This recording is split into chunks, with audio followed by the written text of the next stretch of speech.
2부 시작하겠습니다. 2부의 제목은 국민의힘 김기현에게 결정적으로 아쉬운 것, 이것이 제목입니다.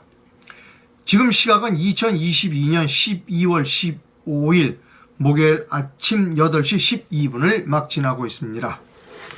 여러분, 항상 누구를 평가할 때 우리가 보는 여러 가지가 있습니다. 물론 그 사람 외모도 보고, 그 다음에 이제 공식적으로 그 사람을 뽑는다든가 그 사람을 채용한다든가 할 때는 여러 가지 이제 말도 시켜보고 합니다. 그런데 그 글을 써보게 하는 것, 어떤 주제를 주고 어떻게 생각하느냐고는 글을 써보게 하는 것도 그 사람을 평가하는데 매우 좋은 자리라고 생각합니다. 글을 아주 논리적으로 잘 쓰는 사람이 있습니다. 그리고 글을 보면 어떤 것을 크게 비난하거나 막 나무라면서도 아주 품격이 있는 그런 글을 쓰시는 사람들이 있습니다. 그러면 보면 이 사람 참 번듯하구나, 인성이 번듯하구나, 괜찮은 사람이구나 라고 느낍니다. 자, 이분이 바로 그런 분입니다. 제가 글을 보고, 이분의 글을 보고, 이분은 계속 거의 하루나 이틀 간격으로 페이스북에 글을 올리고 있어요. 아마 이제 내년 봄에 있게 될 당대표 선거에 대비하기 위해서 본인의 입장, 이런 것들을 이제 국민들에게 많이 알리려고 하는 그런 수단으로서 페이스북에 글을 많이 올리고 있다고 생각합니다. 다 읽어봤어요, 저는. 계속 추적해서, 김기현이라고 하는 분의 글을 계속해서 빠지지 않고 추적해서 읽고 있습니다. 그러면서 요즘 드는 생각은, 글을 참 번듯하게 잘 쓰시는구나. 그리고 예의가 있구나. 그냥, 남을 공격한다고 해서, 품격 없는 말, 그리고 허황된 말, 과장된 말이 아니라 아주 정제된 표현으로, 글을 쓰지만, 그러나 뼈 있는 매우, 뭐라고 그럴까요? 올바른 글을 쓰시는 분이구나, 라고 생각을 합니다. 그런 차원에서, 이분이 당대표가 되면 어떨까라고 하는 생각을 해봅니다. 그러나 결정적으로 이분에게는 부족한 점이 있다는 것을 여러분께 말씀드립니다. 먼저 설명이 좀 길었습니다만 이분이 얼마나 글을 번듯하게 쓰시는가를 여러분께 보여드립니다. 오늘 올라온 페이스북에 김기현 씨가 쓴 글을 먼저 소개해드리는 게 좋을 것 같습니다.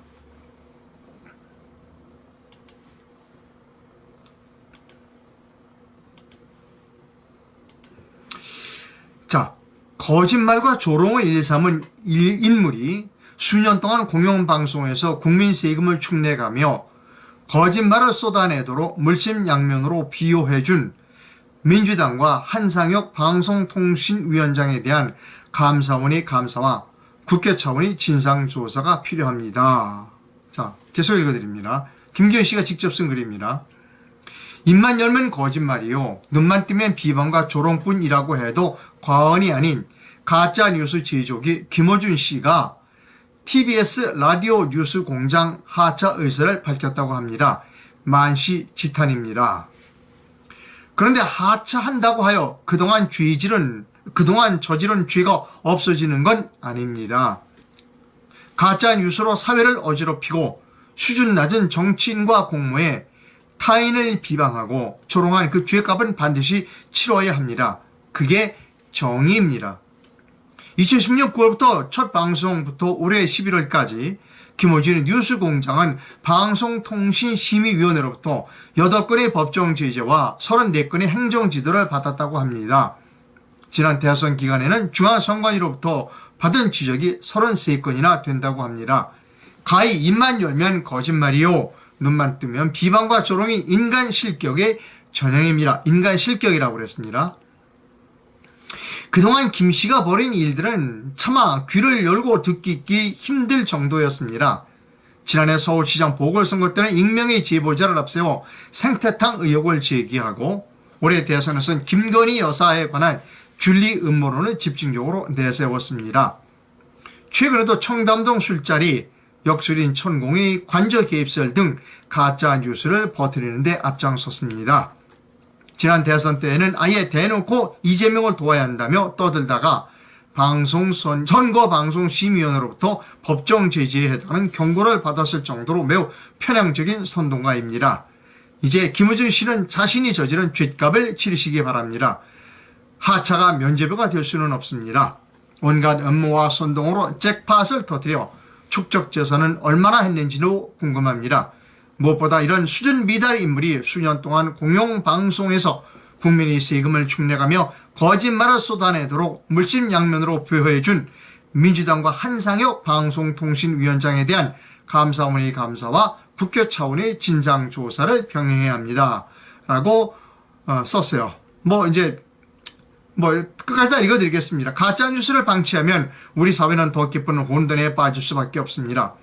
민주당도 가짜뉴스의 폐해에 공감한다면 이참에 우리 사회에 만연되어 있는 가짜뉴스 퇴치에 협조해야 할 것입니다. 라는 김기현 씨의 글을 소개해드렸습니다. 여러분 저하고 같이 읽으셨습니다만 글이 아주 번듯합니다. 그리고 과격한 표현을 쓴 것도 아니지만 그러나 할 말은 다 했습니다. 글에 품격이 있다. 라는 것을 제가 말씀드립니다. 글에 품격이 있다. 자, 그런데 제가 이렇게 장황하게 김기현 씨는 글에 품격이 있고 성품이 번듯한 분인 것 같다라고 하지만 결정적으로 당의 대표가 되기에는 너무나 아쉬운 점이 있다. 제 입장에서 보면 무엇인가 하면 이분은 울산 선거의 부정선거의 피해자가 이분입니다. 본인이 직접적인 피해자예요. 부정선거가 얼마나 나쁘다라고 하는 것에 대한 가장 큰 피해자가 김기현 씨이자만 4.15 부정선거에 대해서 김기현 씨는 언급을 안 한다는 겁니다. 그게 이분의 가장 큰 아쉬운 점이라는 겁니다. 본인이 그 엄청난 피해를 당해놓고도 왜 부정선거에 대해서 입을 열지 않는가라고 하는 부분입니다. 그게 저는 이해가 되지 않고 또 그 부분이 대단히 아쉽다라고 하는 부분이지요. 자, 최근에 나 당대표 하겠습니다 라고 선언한 부분이 있어요. 그분은 굉장히 용감해요.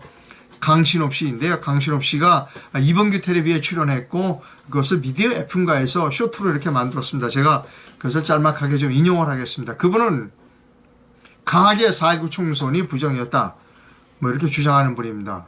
그 강신업 씨의 출마의 변을 한번 들어보도록 하겠고 김기현 씨와 여러분 비교를 한번 해봐 주시기를 부탁드립니다. 자,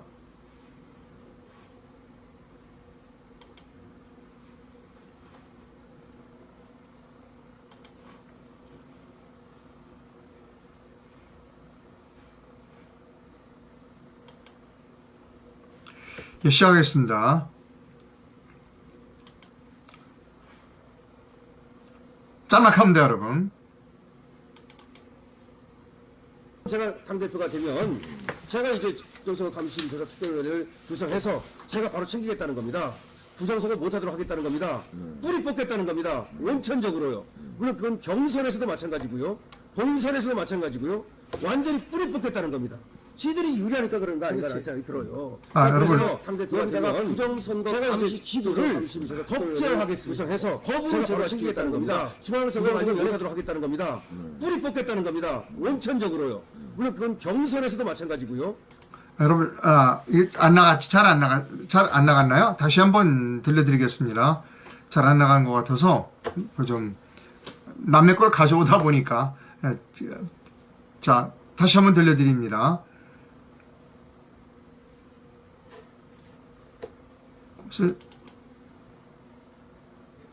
제가 당대표가 되면 제가 이제 부정선거 감시조사 특별위를 구성해서 제가 바로 챙기겠다는 겁니다. 부정선거 못하도록 하겠다는 겁니다. 제가 뿌리 뽑겠다는 겁니다. 원천적으로요. 물론 그건 경선에서도 마찬가지고요. 본선에서도 마찬가지입니다. 완전히 뿌리 뽑겠다는 겁니다. 지들이 뽑겠다는 겁니다. 원천적으로요. 물론 그건 경선에서도 마찬가지고요. 본선에서도 마찬가지고요. 완전히 뿌리 뽑겠다는 겁니다. 지들이 유리하니까 그런 거 아닌가 라는 생각이 들어요. 자, 그래서 여기다가 부정선거 감시 기구를 법제화하겠습니다. 법으로 제도화시키겠다는 겁니다. 중앙선거관리위원회 그거 말고 그거 제대로 안 하지 않습니까? 그거 말고 부정선거 감시 기구를 공직선거법으로 이거를 갖다 법제해가지고 대통령 산하로 할지, 그거는 국회 산하로 할지, 뭐 아니면 독립된 기구로 할지 완전히. 여러분 그 잘 나갔나요? 잘 나갔나요? 모르겠습니다. 글쎄요, 뭐 좀 사고가 생긴 것 같은데.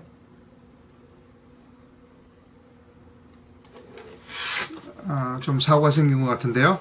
잠깐만요.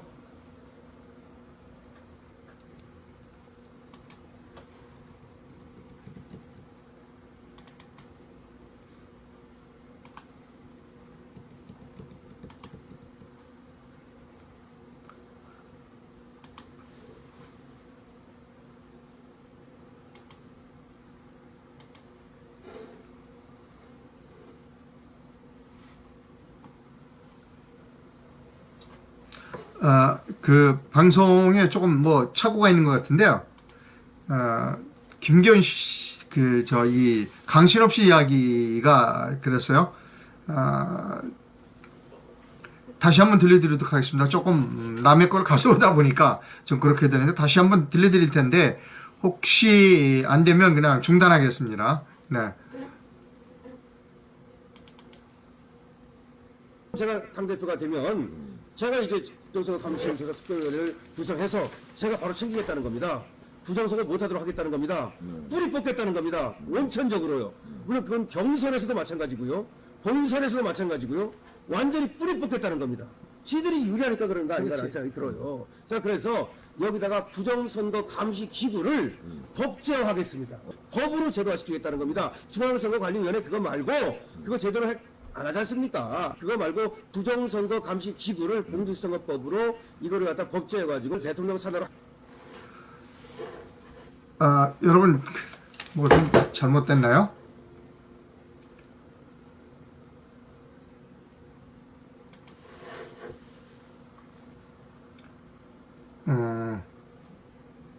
뭐가 좀 엉켰어요. 네, 죄송합니다. 엉켰고요.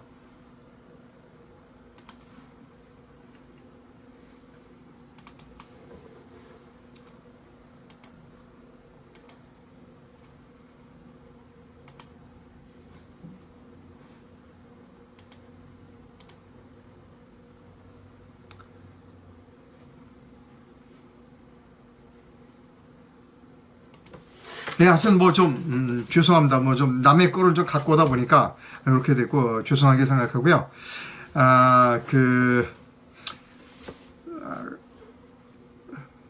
광고하겠습니다. 광고도 제대로 잘 될지 한번 모르겠네요. 네.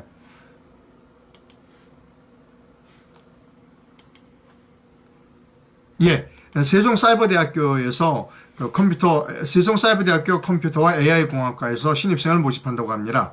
4차 산업혁명 시대의 핵심 기술을 리드하는 글로벌 융합형 컴퓨터 AI 전문가를 뽑는다고 합니다. 1차, 2차에 걸쳐서 있고요. 자세한 거는 세종사이버대학교 홈페이지에 접속하시면 자세한 걸 아실 수 있다라고 하는 겁니다. 저는 잠들기 숙면 매트만은 지금까지 소개해드렸습니다. 잠들 숙면 매트를 사용하신 분의 사용 후기를 여러분께 돌려드립니다. 매트, 베개, 안대, 이 복대 이 네 가지를 사용하고 있습니다. 주무실 때 안대하고 주무세요? 네. 예. 잠도기비를 사용하시고 언제부터 효과를 어떻게 보셨나요? 제가 첫날 이튿날서부터 잠을 잘 자는 거를 옆에서 더 많이 느끼는 거예요. 저보다도. 제가 원래 잠이 굉장히 예민하고 잠이 들어도 조그만 소리에도 깨고 또 한 번 깨면은 잠을 잘 다시 못 들고 그랬는데 제가 다시 잠이 들고 웬만한 소리에는 잘 깨지도 않고 그러니까 옆에서 더 이 잠도깨비의 효과는 정말 놀라울 정도라고 40년 같이 살면서 정말 얼마나 제 잠에 대해서 그거를 본인이 옆에서 더 깨닫는 거예요. 이제 잠에 대해서 말씀해 주셨고, 예. 이것을 사용하시고 통증은 어떠신지 좀 말씀해 주십시오. 항상 남아있던 그 통증이 거의 한 6개월 정도 남아있던 통증이 잠도깨비를 사용하고 한 사흘 되니까 그냥 약간 그 무감각한 느낌이었었어요. 그런데 일주일 지나 2주일 지나고 보니까 그 통증이 없어진 거예요. 그래서 제가 그리고 이 매트리스가 배달 오던 날 그때까지도 이 목 여기가 이렇게 잘 안 돌아가고 이렇게 좀 돼 굳어가지고 있었거든요. 근데 그것도 자연스럽게 없어졌더라고요. 항상 그냥 없어지질 않거든요. 뭐 한의원 처치를 한다 할지 그렇게 해야만이 없어졌던 통증이거든요. 그게. 그래서 제가 정말 신기하다고 느꼈죠. 예, 잠도급의 회사에서 10여 한 달 동안 이벤트를 한다고 합니다. 자기장 숙면 세트를 렌탈하거나 구입하시는 분에게는 자기장 조끼를 증정해 드린다고 합니다. 이달 말까지입니다. 그 댓글이 들어와 있는지를 좀 살펴볼 필요가 있습니다. 예. 변희 씨 때문에 열받아서 구독했습니다. 어떤 쪽을 구독했다는 건지 모르겠으나 어쨌든 열받았던 분이 계십니다. 예. 김기현 씨에 대해서, 김기현 씨는 원내대표 시절 4.15 총선 부정에 대해 엄중히 보고 있다고 말했지요. 그리고는 슬그머니 원내대표 임기를 덜 채우고 끝났습니다. 그 이유는 김기현이 이준석계로 분류되는 나이값 못하는 행동을 하는 사람으로 보면 됩니다. 라고 하는 평을 해주셨어요. 글쎄요, 이준석계 같은 급이다. 그건 잘 모르겠습니다. 강신업 변호사는 태극기 집회에도 자주 나오시는 보수당 대표의 적격입니다. 라고 하는 견해를 보내주신 분도 있습니다. 여러분, 저 후원을 부탁드리고요. 해외에서 보내실 분은 페이팔 계좌를, 그리고 국내에서 보내실 분은 기업은행 계좌를 이용해 주시면 됩니다. 자, 어차피 이 인물에 대한 평가, 내년 3월에 있게 될 당대표, 국민의힘 당대표에 대한 인물에 대한 나름대로의 평을 지금 하고 있습니다. 기준을 여러분은 다 각각 기준이 있겠죠. 어떤 기준으로 보면 저 사람이 제일 좋아, 어떤 사람은 저 사람이 제일 나빠 라고 하는 기준이 있습니다. 저보고 이상호, 저는 물론 국민의힘 당원이 아닙니다. 그럼에도 불구하고 당신은 어떤 기준을 갖고 있는가, 누구를 뽑을 것인가 라고 한다면 저는 부정선거를 외칠 수 있는 용감한 사람이 당대표에 된다라고 생각합니다. 부정선거를 외칠 수 있는 용감한 사람이어야 한다고 생각합니다. 지금 현재 나와 있는 그 당대표 출마자 중엔 부정선거를 주장하는 사람이 황교안 전 총리가 있고요. 그 다음에 강신업 씨가 있습니다. 황교안 씨는 제가 직접 인터뷰하지는 않았습니다만 박성경 박사가 인터뷰를 한 걸 제가 평을 한 일이 있습니다. 황교안 씨가 측에서 저한테 직접 인터뷰를 좀 했으면 좋겠다라고 해서 제가 좋습니다. 인터뷰를 하시면, 응해 주시면 제가 여쭤볼 것이 좀 많습니다. 날짜를 잡읍시다 라고 해서 아직 날짜가 잡히지 않았습니다.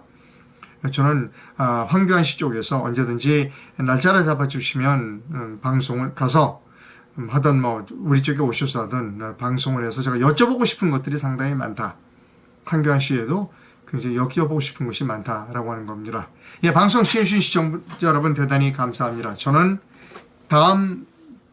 내년 봄 국민의힘 당대표는 부정선거를 당당히 외칠 수 있는 그런 용감한 사람이 필요하다라고 하는 제 개인적인 견해를 말씀드리면서 오늘 아침 뉴스 브리핑을 마칩니다.